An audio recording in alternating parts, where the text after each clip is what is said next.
So let's talk about this, what some would call siege mentality. American journalists taking at face value what they're told by spokespersons of various government agencies. Now, on one hand, this is their job to report the information that they get.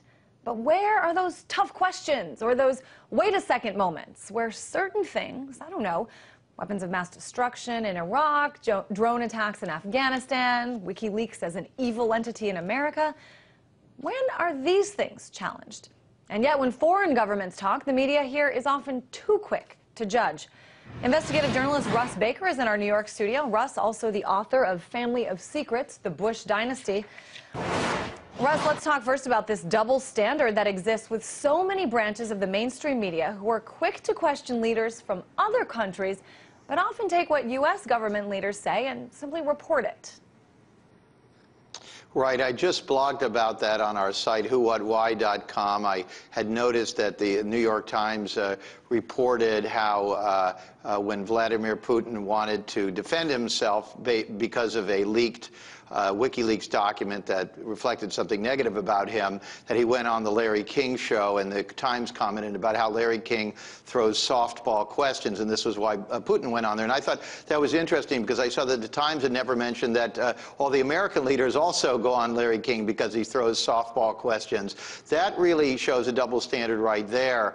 I mean, I think the problem obviously is not just King, that the American media in general, particularly the large entities owned by corporations, they are primarily driven by profits, and they've got to show the numbers. And the way you show the numbers is you have celebrities on there, you have big names and gets. That's why George W. Bush got so much coverage, uncritical coverage, of his own new memoirs, whereas a book like mine, which is full of staggering new information, really shocking, well-documented information, I can't get on there because they're afraid of offending these other people.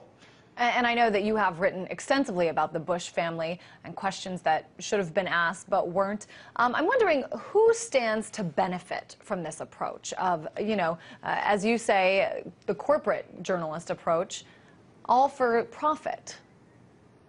Yeah, I mean, look, there's this document, the WikiLeaks document, referring to how Secretary of Defense Gates referred to the Russian government as some sort of oligarchy working with the security services to stifle democracy. But while I wouldn't necessarily question that, I would also point to the United States. In my 5 years of research for Family of Secrets, I was staggered to the extent to which the security services in the United States subvert democracy here and abroad, and the extent to which our own country is basically run by a kind of an oligarchy. And this begins to explain why the media is owned by a fairly small number of corporate interests, and why, irrespective of what party holds the White House, the policies always seem to be the same. They always benefit wealthy interests, and they always seem to encourage a constant state of conflict.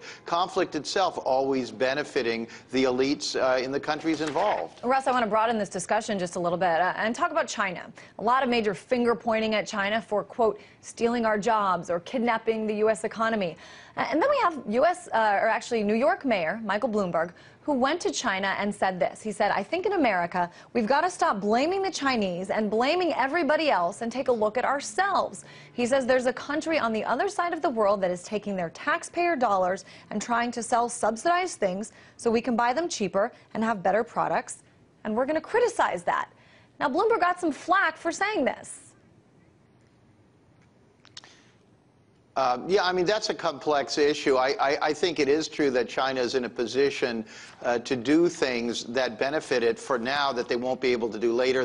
Those same policies, trade policies and employment policies, will benefit them and will harm the United States. But in the long run, we have to look at ourselves. We have to look at our educational system, the incentives for people taking important jobs like in engineering and in teaching, and rewarding them instead of what we do, which is rewarding people who are basically professional gamblers working in these hedge funds. The whole thing is out of whack, and until we begin talking about the kind of values that inform the way we operate, our country is going to continue to see problems. All right, well, at least we're talking about it here. Russ Baker, investigative journalist and author of Family of Secrets, The Bush Dynasty.